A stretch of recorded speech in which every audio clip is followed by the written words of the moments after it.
اتنے عرصے بعد مجھے اپنی حقیقی ماں ٹرین میں ملی۔ اماں کے ساتھ گزرے وہ دن یاد آ گئے تو میں نے بھی ان کی بات سننے کی حامی بھر لی۔ تب انہوں نے مجھے بتایا کہ امی کی منگنی بچپن میں عباس نامی شخص سے ہو چکی تھی۔ عباس ابو کے قریبی رشتہ داروں میں سے تھے۔ یہ لوگ بھی کافی امیر تھے، لیکن پھر نہ جانے کیا ہوا کہ ابا نے خاندانی دشمنی کی آڑ میں آ کر معمولی سی بات پر رشتہ توڑ دیا۔ حالانکہ اس بات پر رشتہ توڑنا بنتا نہیں تھا۔ اس بات سے عباس اور میری امی بہت دل برداشت ہوئے۔ بچپن کی منگنی تھی، اپنا نام ایک دوسرے کے ساتھ جڑے ہمیشہ دیکھا تھا۔ اب اچانک یہ فیصلہ بدلنا کسی بھی طور پر کوئی منصفانہ بات نہیں تھی۔ بالآخر عباس کی غیر موجودگی میں اماں کی شادی ایک معمولی سے آدمی کے ساتھ کر دی گئی، جس کی ماں معذور تھی اور وہ خود شرابی تھا۔ یہ سب کچھ امی کے بھائیوں کی ملی بھگت تھی۔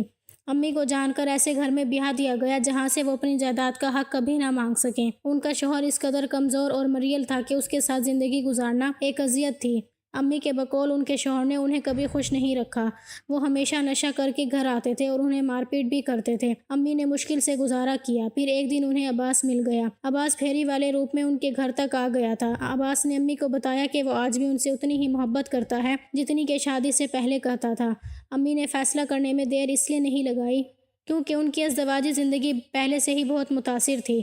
تبھی امی نے اپنے پرانے منگیتر کی پیشکش پر غور کیا اور پھر ابا کا گھر چھوڑنے کی ٹھانی۔ ان کے گھر کا سارا نظام ویسے بھی اماں ہی دیکھتی تھی۔ پھر وہ دن بھی آ گیا جب انہوں نے دھیرے دھیرے اپنا زیادہ تر قیمتی سامان اور اپنی ضروری اشیاء عباس کے ذریعے اس کے گھر میں منتقل کر دیں۔ اماں کے پاس زیورات والا صندوق بھی تھا جو انہوں نے سوچا کہ اگر وقت ملا تو یہ بھی لے بھاگوں گی، نہیں تو یہیں چھوڑ جاؤں گی۔ آخر یہ اماں کا حق تھا۔ تبھی اماں ابا کی نظروں سے بچنے کے لیے مجھے اپنے کمرے میں سلا لیتی اور ان کے اس ڈبے تک کوئی رسائی نہ کر سکے۔ اسے بیڈ کے نیچے چھپا دیتی تھی تاکہ اگر ابا پوچھے بھی تو وہ میرے سر ڈال دے کہ حفصہ نے اٹھایا تھا۔ ابا زیورات پر کڑی نظر رکھتے تھے کیونکہ وہ ہر ہفتے بیوی سے کوئی نہ کوئی چھوٹی موٹی چیز بیچ کر اپنے نشے کا بندوبست کرتے تھے۔ بھائیوں کی جانب سے امی کو یہی کول اثاثہ ملا تھا، وہ اسے یوں لٹا نہیں سکتی تھی۔ امی کی بات کرنے پر مجھے وہ واقعہ ہو بہو یاد آ گیا، میرے پاؤں میں اس ٹھنڈی چیز کا لگنا، پھر امی کا جاتے وقت عباس کو چیخ کر وہ ڈبہ اٹھانے کا کہنا، ہم لوگوں کا گاڑی میں بیٹھنا، وہ سارا منظر ہے، ابا کا لیٹ گھر آنا اور پھر تایا کی لالچی طبیعت، سب کچھ میرے ذہن میں چلنے لگا۔ عباس انکل نے مجھے بھی قبول کر لیا تھا اپنی بیٹی کے طور پر۔ یہ سب انہوں نے امی کی محبت میں کیا۔ اس کے بعد امی اور عباس اپنی زندگی نئی شروع کر چکے تھے۔ تب میرے تایا میں سے ایک نے مجھے دیکھا تو مجھے اٹھا کر لے گئے۔ اس بات کا افسوس مجھے بہت رہے گا کہ میں نے اپنی زندگی کے تقریباً 10 سال ایک ایسے گھر میں گزارے جو میری ماں کے خلاف تھا، ایک ایسا گھر جہاں میری ماں کو کبھی خوشیاں نہیں ملی، ایسے لوگ جنہوں نے میری ماں کے ساتھ ہمیشہ ظلم کیا۔ لیکن کیا کروں، اب تو میں اپنے ہی گھر کی ہو چکی ہوں، اپنی ماں کی کہانی سن کر انہیں دل سے معاف کر چکی ہوں، مگر پھر بھی میرا دل آج بھی مجھے ملامت کرتا ہے کہ میں اتنا عرصہ انہیں کیوں قصوروار سمجھتی رہی۔